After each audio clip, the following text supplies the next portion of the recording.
luxury, and performance. I think I might update my status on Facebook and put touchdown Dallas, hashtag flag will fly. And there's Big Slim. The guests for today's game across the pond. And I wanted to ask you. I was doing the, what's it called, the replay guy. May I have your I think it's a good fumble. They have the Riddler and the Joker at the game today. So it's halftime. The Eagles are up 10-6. Could have been more.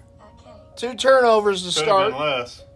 2 turnovers on the first 2 drives. Fumble and interception by Wentz. Jacksonville has 2 long field goals by Lambeau, including a career-high 57-yard field goal.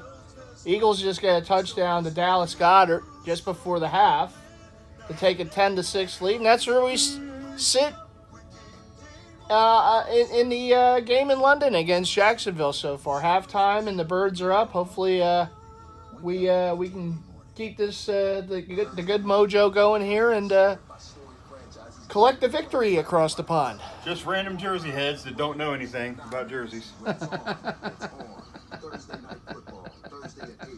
Not that Big Slim here has an agenda. None. If that's the case, then I just pissed away $70,000. Well, hey, there's the touchdown.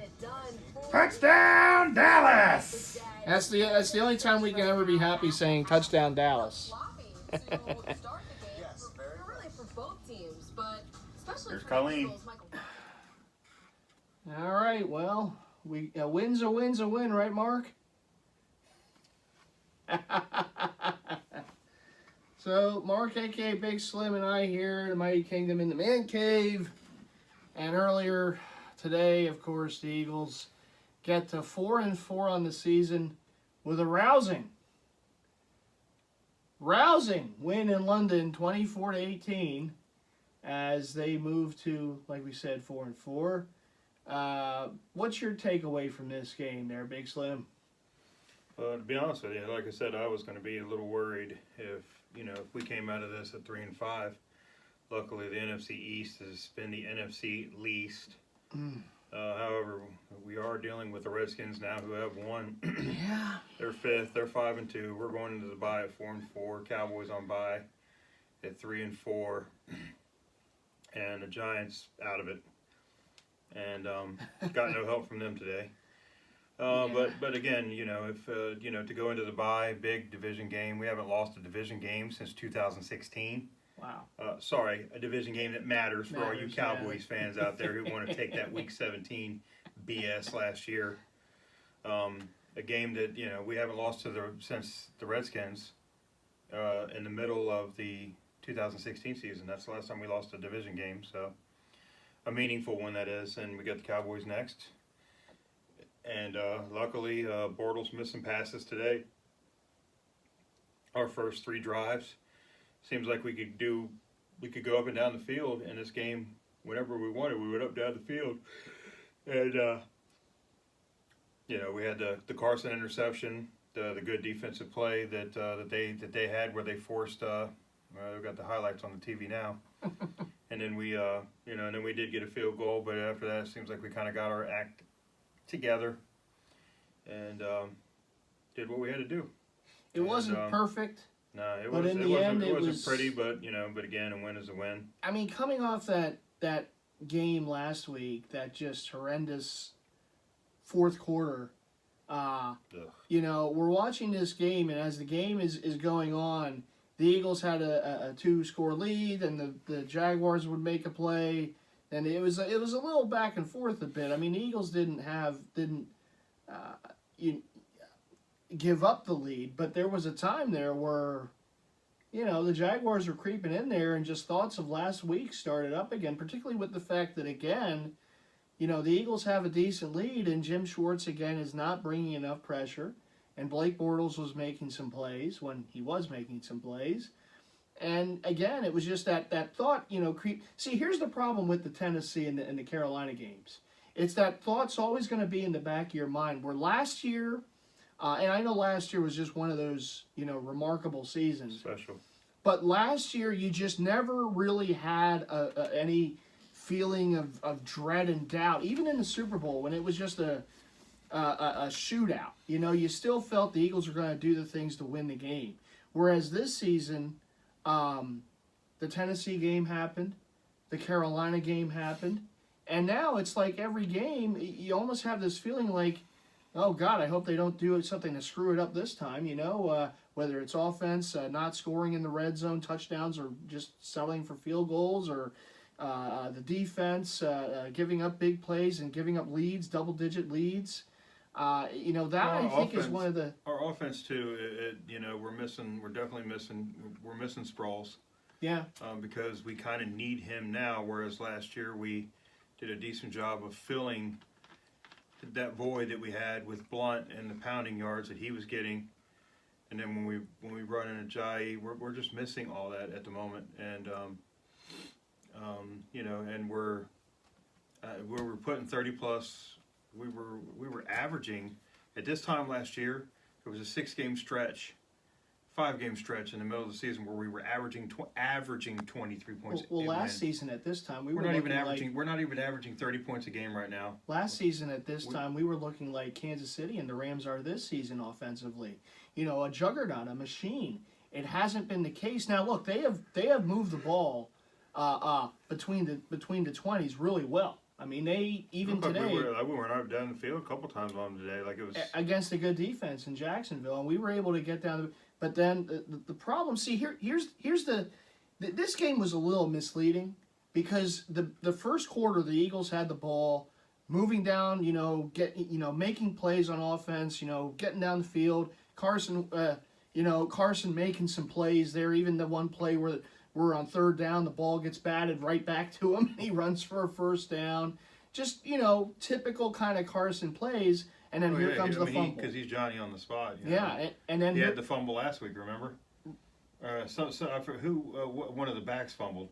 Yeah. And he was the only one that saw it and dove right on it. Right, so. Exactly. Here comes a fumble. Here comes an interception in the end zone.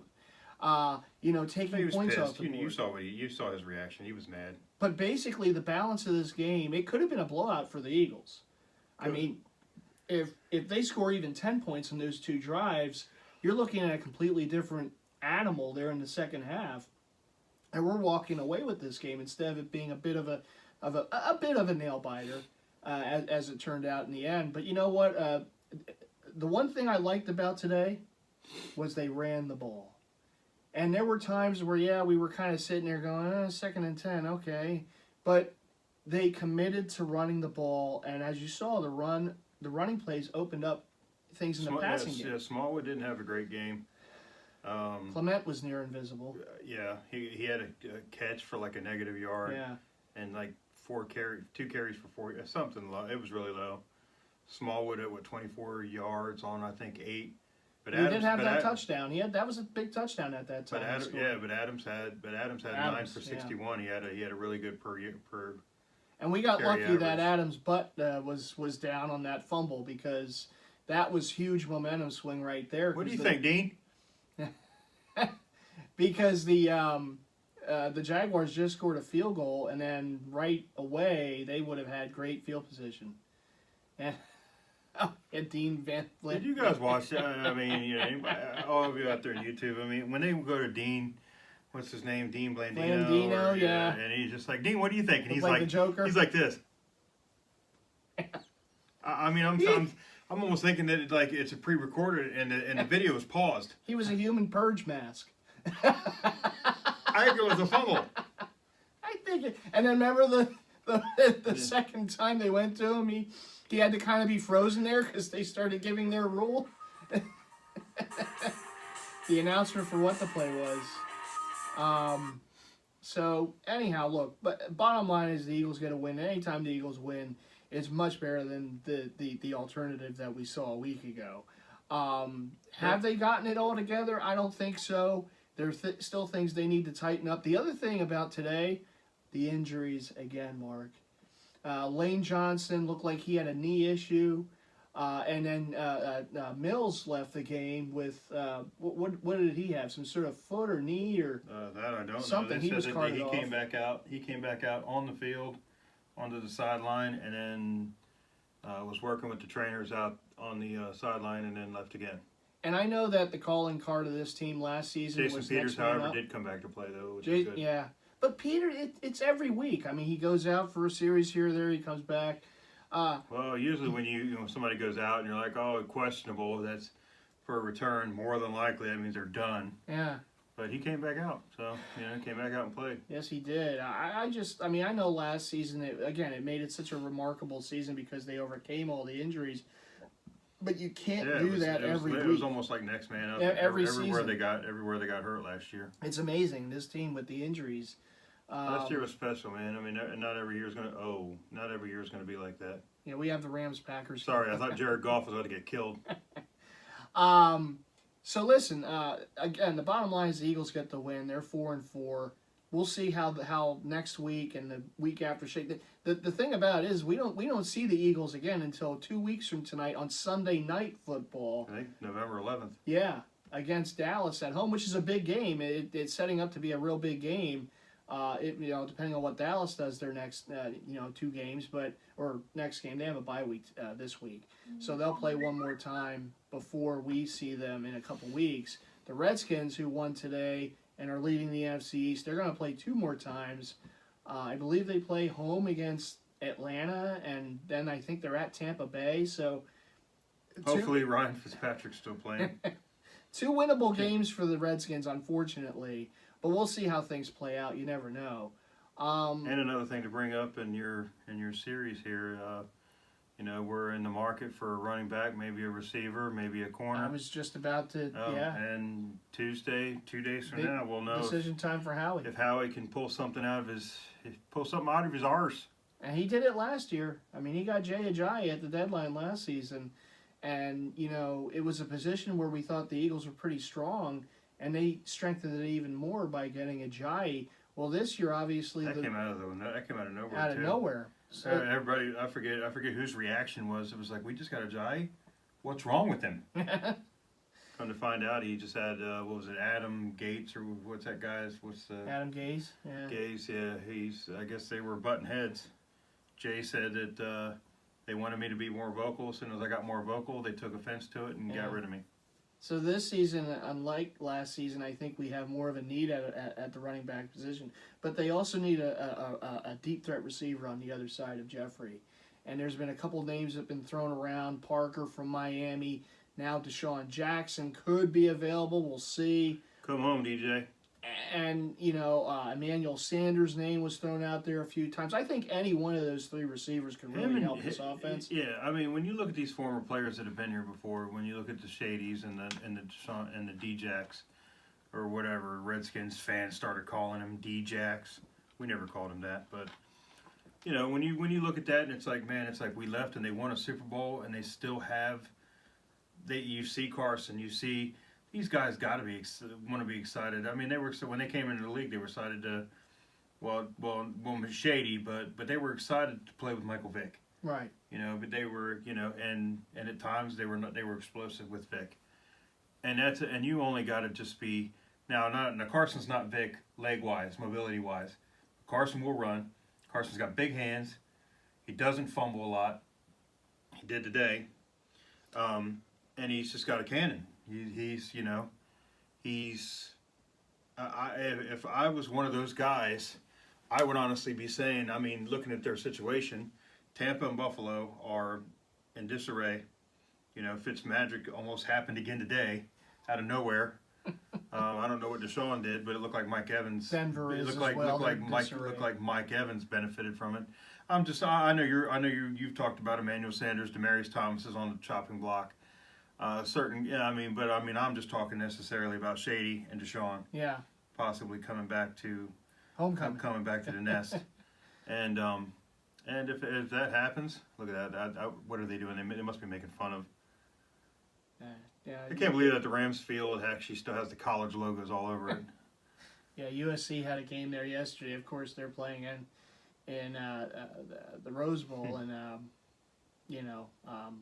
That's the USC home field. It's the Rams home field, the Coliseum, I should say, and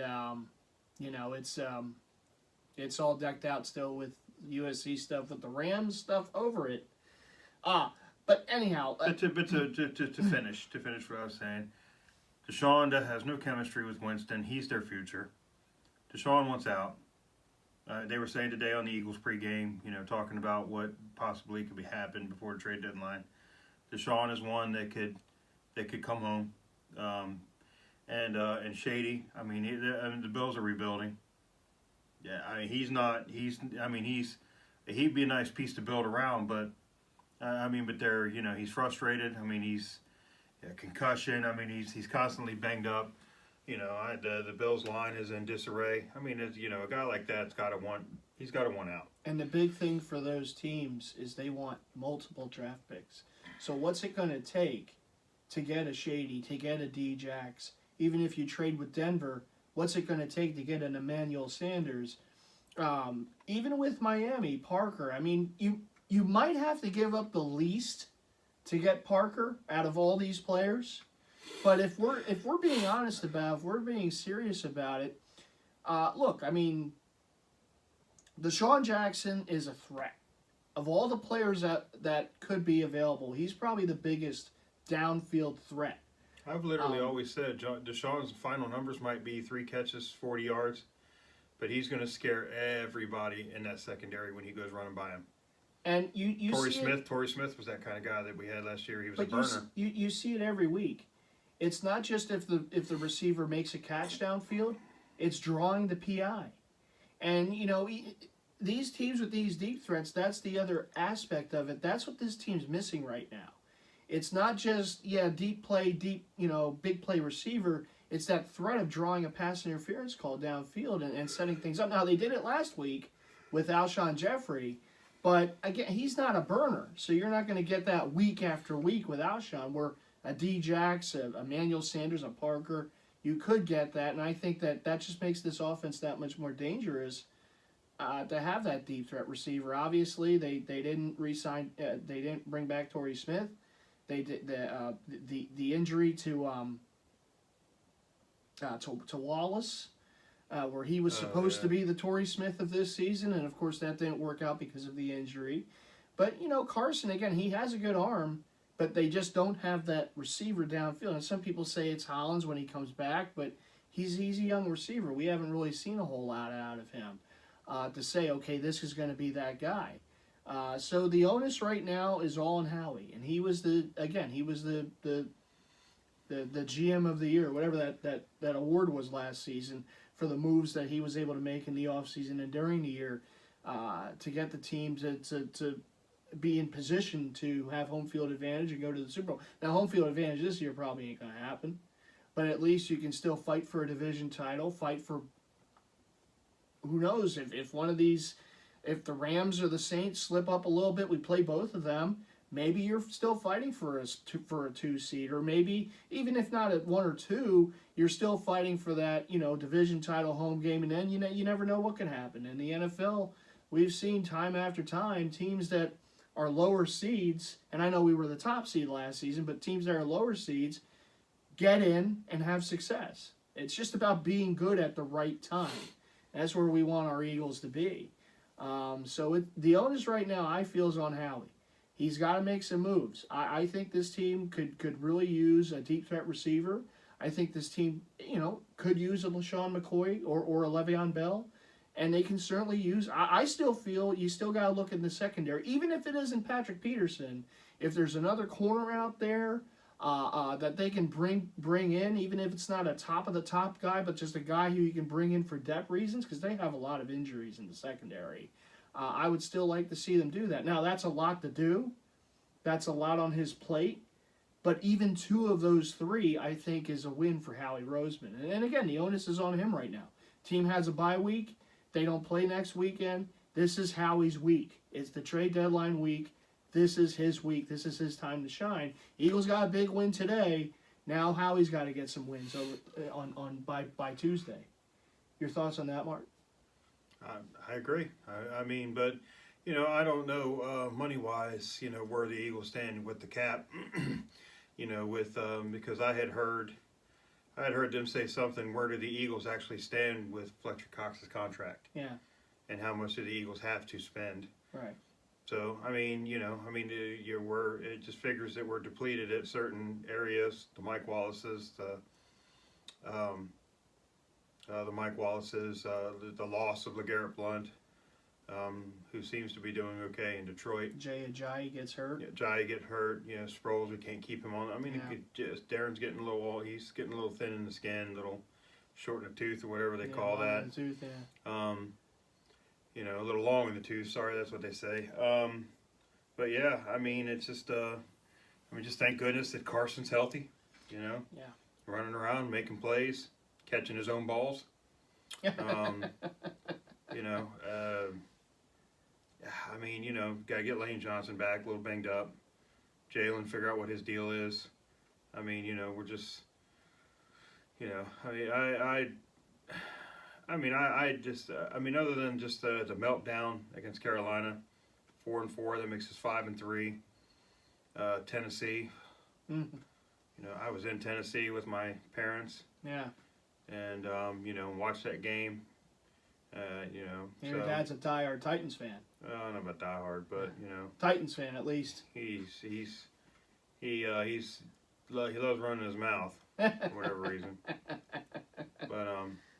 But no, I mean, this is you know, you take what you want out of a couple of the losses. You are what you are. You are what your record says you are. You're 4-4.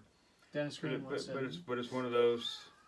But well, no, that's actually a Bill Parcells saying that you are what your record says you are. That's true.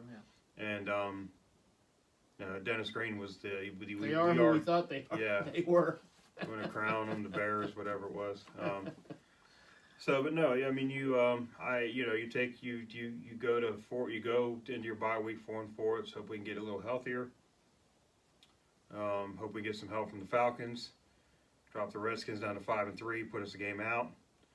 Depending on what the Cowboys do next week, you know, hopefully I don't know who the Cowboys play, but hopefully they choke. I forget who. And you know, and then we're just right in the middle. You know, again at 4-4, we'll just be out a game. See what happens.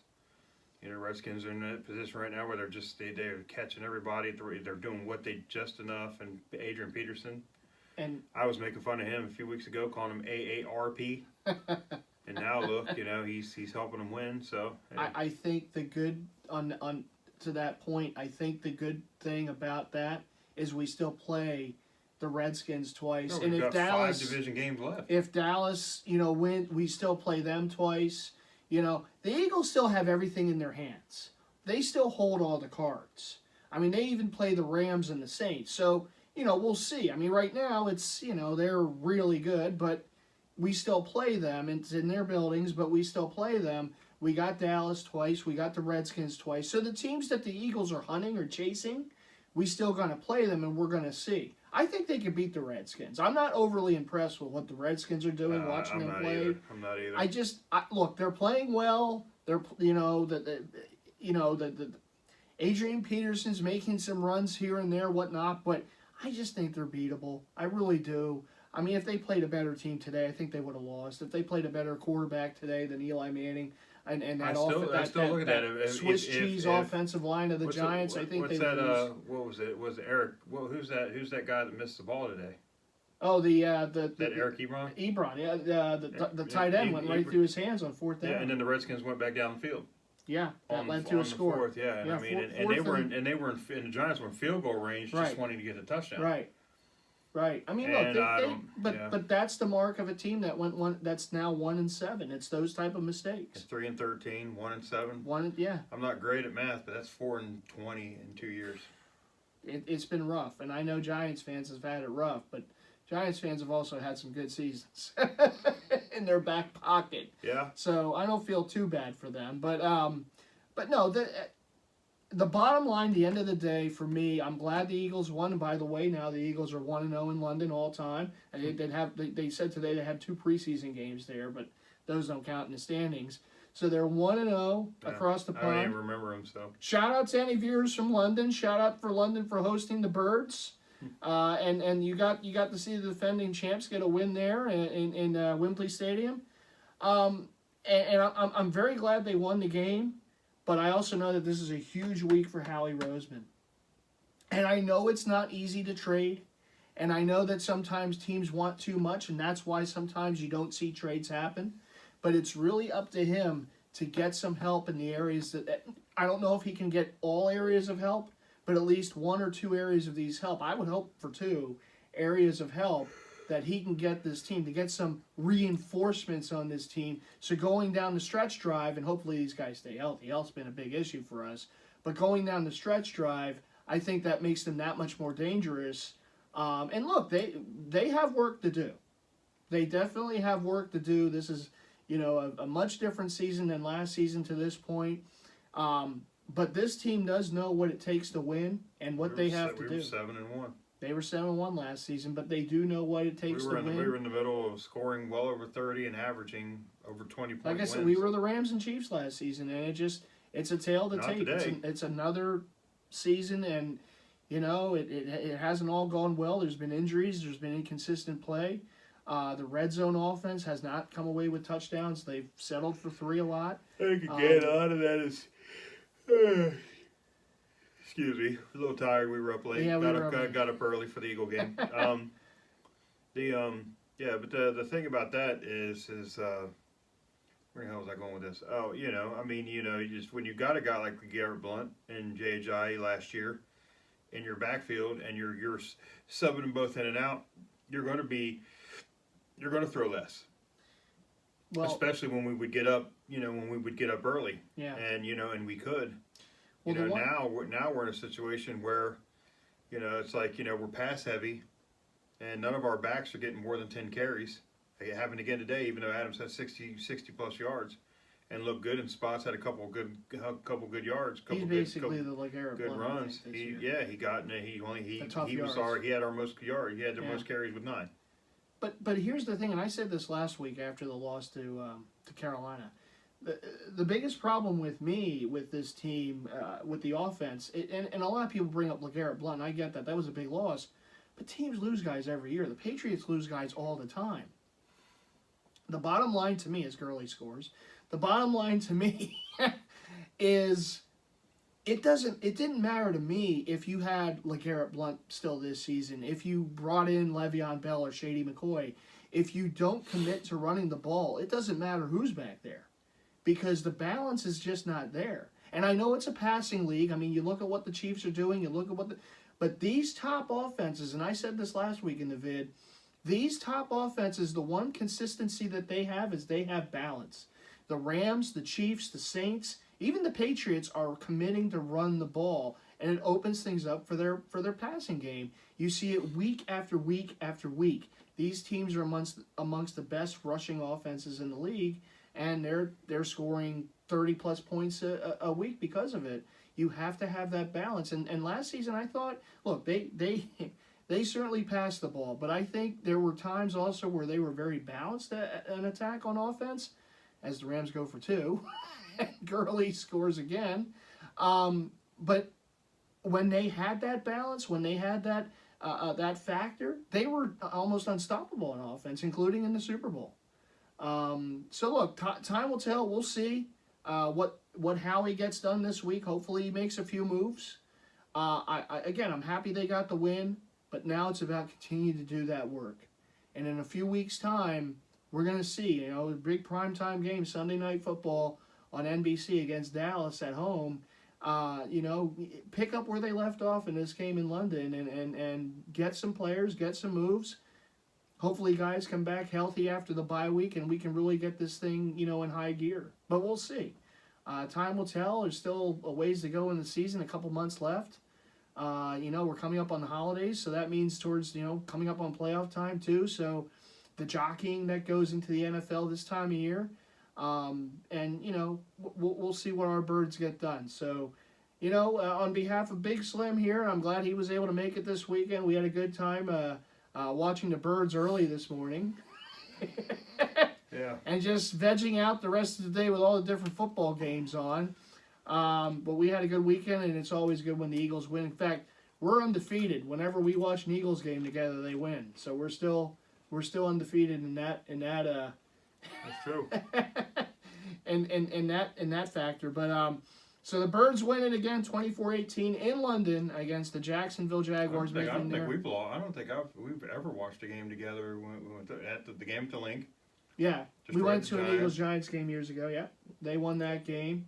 Last year you were here with Roberto, watching them destroy Dallas on that Sunday night game. Shout out to Roberto, nostalgia boy. No, not shout out to Bruno. And then the NFC title game we watched right here in the Man Cave, destroying the Vikings. And now we're here in the Man Cave watching them beat the Jaguars in We London. watched other football. Oh yeah, we watched other but, football. like playoffs. Yeah, playoffs and stuff, but not the Eagles. No. So we're I believe what's that now 4-0. Yeah, he was a What? 4-0. Oh, and the game we streamed. I streamed a game with him on Facebook.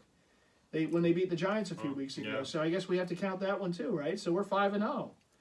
They need us. That's the problem. The Eagles need us to watch all their games. So anyhow, everyone, thanks for watching. Eagles Nation, big shouts to all of you. Our Birds got a win today in London. So as always, go Birds. Big week for Howie. This is Howie week. You know, we talk about Eagles. This is Howie week now. He's got to get some stuff done and not mortgage the future, hopefully, in doing it, but he's got to get some stuff done and make it happen. And we'll see what the roster looks like in a couple weeks when they play Dallas. Sunday night football. Lincoln Hashtag beat Financial Dallas. Field. Oh, yeah. Dallas. So anyhow, thanks for watching, everyone. Take care. I'll see you in the next one.